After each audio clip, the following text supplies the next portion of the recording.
Alexander and the Terrible, Horrible, No Good, Very Bad Day by Judith Viorst, illustrated by Ray Cruz. I went to sleep with gum in my mouth, and now there's gum in my hair. And when I got out of bed this morning, I tripped on the skateboard, and by mistake, I dropped my sweater in the sink while the water was running, and I could tell it was going to be a terrible, horrible, no good, very bad day. At breakfast, Anthony found a Corvette Stingray car kit in his breakfast cereal box, and Nick found a junior undercover agent code ring in his breakfast cereal.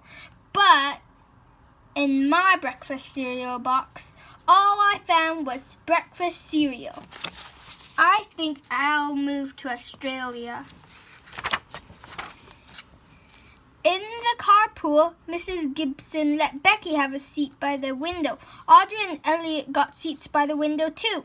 I said I was being scrunched. I said I was being smushed. I said if I don't get a seat by the window, I'm going to be car sick. But no one even answered. I could tell it was going to be a terrible, horrible, no good, very bad day. At school, Mrs. Dickens liked Paul's picture of the sailboat better than my picture of the invisible castle. At singing time, she said I sang too loud. At counting time, she said I left out 16. Who needs 16? I could tell it was going to be a terrible, horrible, no good, very bad day. I could tell because Paul said it wasn't his best friend anymore. He said that Philip Parker was his best friend, and that Albert Moyle was his next best friend, and that I was only his third best friend. I hope you sit on a tack, I said to Paul. I hope the next time you get a double-decker strawberry ice cream cone, the ice cream part falls off the cone and lands in Australia. There were 2 cupcakes in Philip Parker's lunch bag, and Albert got a Hershey bar with almonds, and Paul's mother gave him a piece of jelly roll that had little coconut sprinkles on the top. Guess whose mother forgot to put in dessert? It was a terrible, horrible, no good, very bad day.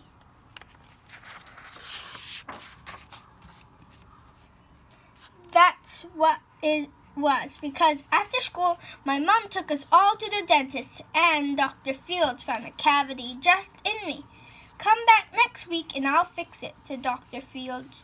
Next week, I said, I'm going to Australia. On the way downstairs, the elevator door closed on my foot, and while we were waiting for my mom to go get the car, Anthony made me fall where it was muddy. And then, when I started crying because of the mud, Nick said I was a crybaby, and while I was punching Nick for saying crybaby, my mom came back with the car and scolded me for being muddy and fighting. I am having a terrible, horrible, no good, very bad day. I told everybody. No one even answered. So then we went to the shoe store to buy some sneakers. Anthony chose white ones with blue stripes. Nick chose red ones with white stripes. I chose blue ones with red stripes. But then the shoeman said, we're all sold out. They made me buy plain old white ones, but they can't make me wear them.